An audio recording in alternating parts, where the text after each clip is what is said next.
Still, he shrugs away the noises off, the shouts of corruption. The first time Sepp Blatter was seen in public since FIFA was convulsed by yet another scandal. And the little man with the big hold on world football walks on. Good evening, Mr. President. How are you? Surely after all these allegations, it's time for you to resign. How about you? Surely it's time for you to say goodbye to FIFA. The scandals, the corruption, you're the boss after all. Sir, surely it's time to go.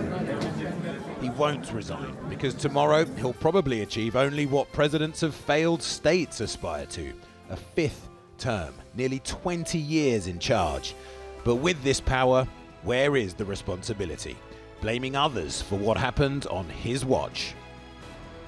I know many people hold me ultimately responsible for the actions and reputation of the global football community, whether it's a decision for the hosting of a World Cup or a corruption scandal.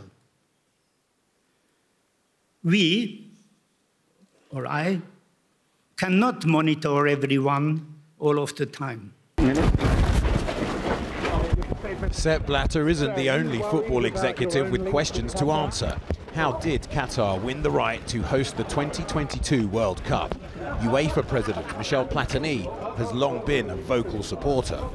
Football and corruption sounding more and more like a stuck record as he got stuck in a lift today. Mr. President, are you concerned about your own links with Qatar, given the investigation into the 2022 World Cup? Grin and bear it, Platini might, but FIFA is the real problem, he said, calling it the mother of world football. And Mum was getting hurt.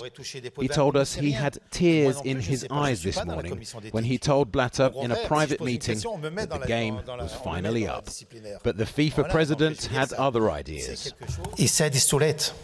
He said it's too late. He understood that it's too late because Congress will be in some hours. And I know what is his strategy. His strategy is to bring all the Congressists, to have some speakers in the room, to convince the people, you know, as usual, to convince the most to vote for him. And then at the end he will say, look at the democracy of the most numbers. They will say that I have to stay and I will stay. So what will, what can, what should UEFA do? They're alone amongst the so-called football family in supporting Blatter's only presidential opponent, Jordan's Prince Ali.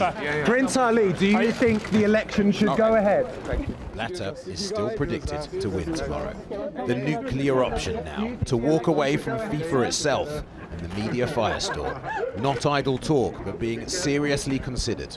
The British FIFA executive David Gill already promising he'll resign if, or indeed when, Blatter is re-elected. To be on that body would be futile, and I don't think that's right for me, and I don't think, more importantly, it's right for football and UEFA. But is now really the time to turn away when Blatter is under such pressure? Although the friends in high places he's been cultivating for years are starting to close ranks. President Putin slamming yesterday's arrests. His sports minister and senior FIFA executive in town playing down allegations the Russian bid to host the 2018 World Cup was tainted. Sir, the Swiss authorities are investigating how you won the bid to host the World Cup. Are you concerned about that? This World Cup is Russian, there's no problem. There's no problem? There's no problem. It's a very good temp, it's open, new stadium, no area, there's no problem. But what about the criminality? There's no criminality. No criminality. Are you worried about yourself being investigated, sir? Is open, is no problem. There are so many problems racking FIFA. It's hard to know where to start and where to end. Protesters in Zurich reminding voters to remember this is about more than corruption. It's about dead migrant workers in Qatar too.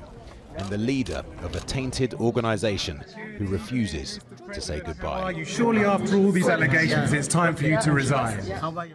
Well, Kami joins us now live from Zurich. Kami, have any of these corruption allegations had any impact on Blatter's support? Indeed, John, have these allegations made any difference to Sepp Blatter's support? Well, the short answer is no, or at least unlikely, and some people say maybe even strengthen support for him, the 20 years or so that he's been at the top. Now, there's been lots of talk of UEFA and their power, but the truth is the power doesn't really lie with UEFA. Blatter's power lies with the smaller states that make up the bulk of FIFA's 209 voting members. And the last thing I want to do is bore you with FIFA electoral arithmetic, having just got through our own election. But the fact is, UEFA predicts they can deliver around 45 votes for Prince Ali, Blatter's opponent.